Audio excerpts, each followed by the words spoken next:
I just watched a video about Nick Fuentes, Megan Kelly, and someone off the Glenn Beck show. I don't know his name. And as I listened to him talking about Nick Fuentes, I don't know if you know who he is, but 27-year-old man that's making a bit of a noise, and of course they just disrespect him. They just belittle him, and he's nothing. And why give him any energy? And I think I wanted to do a video on this because I have sons that are that age, and I have watched the influence of ones like Andrew Tate. Andrew Tate has some great things to say, but Andrew Tate's also a man who's fairly extreme in some of his views. And Nick Fuentes is the same. And I think what these people like Megan Kelly are missing, and it almost came across as pious self-righteousness, as they talk to, they pretty much their target audience are middle to upper class Americans. And there's a whole generation coming up of young men. And I've got people in the US that have called me and they're like, Scott, my sons and all of their friends don't want anything to do with women at the moment, girls, because they're getting taken to court. They're getting all these. They've watched their fathers getting done over by women, and it's brought up in them this thing of they're not gay, but they don't want to have relationships with girls because they can see that you can work hard your whole life. And whatever your view is on that is irrelevant to this conversation. But there's a generation of young men that are coming up that are feeding on anger, feeding on hate, empowering off of rebellion in a sense. Their fathers, they see their fathers, they've come from broken homes. Their fathers have failed in those marriages, and they're looking at their fathers and either saying, well, I don't want to follow that, or thinking they're better than that. Getting in anger towards women and just... So I listened to Megan Kelly and whoever he was. Forgive me, I don't know his name, but the guy that's on there with Glenn Beck, and they're talking and they're just, to me, coming across so self-righteously. Oh, who does he think he is? And you know who he is. He's got a target that he's going for. And Andrew Tate was one of the most influential influencers, if not the most viewed in his time before they started censoring him. He has a university for young men to come and learn how to follow his teachings.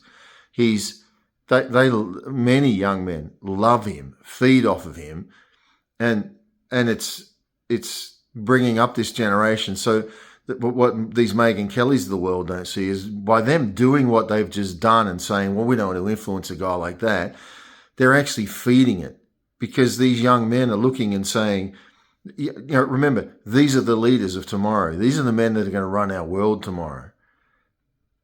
And by doing what they're doing and relegating their views off to nothing, they're showing these young men that these guys are right. Because what they're seeing and these young men are seeing is that the leaders that are, I'm 57, but the leaders that are in their 50s, 60s, 70s, some of them in their 80s, they've betrayed this world. They've gone into it for their own lusts, their own desires. You can't trust them, any of them, really. There's probably some you can, but generally you can't trust them. And these young men are looking and going, we can't trust the establishment. We can't trust what they're doing. And they know that, and they're coming up and saying, well, we're going to take over. We're going to do the things that need to be done. We're going to be a voice of truth. And so as these Nick Fuentes feed on this anger, feed on that empowerment, all they're doing is rising up a generation of young men who will have a voice. You will not suppress their voices. And you can mock them and say these guys are just sitting around on Xboxes. No, they're not. No, these young men are motivated. Some of these young men are out there doing things. They're in the prime of their life with the prime of energy and strength. And we get one like Megan Kelly and this other Glenn Beck guy from the Glenn Beck show that discount them, discount what he is, and in doing that, they've actually fed it more. So what's the answer? I think they own the narrative and they own the counter-narrative. The God of this world, which is the devil, he feeds the soul of men. And it's when you feed the soul of men and you live in the empowerment of the soul, then if you go left or right, you're just doing the same circle. You're coming to the same place. The further left you get and the further right you get, the more similar they become. Fascism and communism, very similar in many ways. And I think that's what people are missing here, is the fact that if you're going to get into the soul and into the flesh of politics and of running this world, you're no different to the people that are here. Only God can bring change. Only God can bring lasting change. Only God can bring love where there's hate. Only God can bring love where there's forgiveness, or bring love and forgiveness where there's anger and hate and empowerment. You say, well, how does that, think about it. Young men go, well, how does love and forgiveness help me do what I got to do? They don't see the power of love, because as these older generations are here, we're not showing them love. We're showing that love is a transaction, that love is a transaction that can fail, instead of a love being a movement of the Spirit of God in our lives, where we in honor prefer one another. And I think my answer, and some of the discussions I will be having with some of the young men around my life, is the same. Learn how to love, in the strength of love, in the power of love. Find a woman who knows how to love. She's not empowered, controlling and manipulative. And they're out there, I know one. Not overpowering, manipulative and controlling, but women that actually are in their feminine power, know full well they could damage a man, but they love, and they move in love. Friend, love is the answer, but not the love, not what this world has been calling love. But I'm talking about a true divine love that comes out of what the Spirit of God puts in our lives. May God be with our young men. And if you have young men around your life that you're training, may you have the wisdom to be able to help them understand that love is a romantic flow, a movement of God in our lives. It's not somebody doing what you want or not doing what you want. It's not somebody that you can control and get what you want when your punch list of 10 things, if they do 8 things good and 2 things bad, yeah, they're pretty good, I can live with that. Well, you know what? That's an abomination. And if you're living on that level, you're an abomination, because the Spirit that's in you, because that is not love.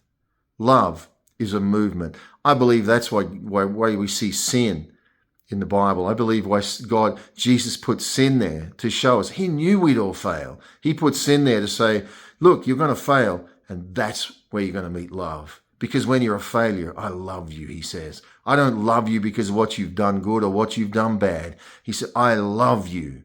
And when I love you, you'll do the things that you need to do. When you surrender to love and you feel love. That's the love of God. That's why religion stinks, because it just wants to focus on the actions. It wants to focus on the fruit, when God said, I'll show you the fruit so I can show you the root. And the root is love. When you're loved, when you feel loved, when you know you're loved, even when you don't feel it, but when you know you're loved, that's when your life changes. Too many people are looking for love in all the wrong places with all the wrong people doing all the wrong things. Let love have its way in your life. Ask God to show you what love is, because I tell you, he loves you no matter what you've done, no matter what you're doing, or no matter what you're going to do. Love covers a multitude of wrong. And I can tell you, when God's love touches your life, you'll be changed forever. You are loved. You're loved. You're loved by your Creator. And there's these young men, young women too, but I'm talking about the young men in this video. The young men discover that. Then they have the most powerful force in the universe, because God is love. God bless you.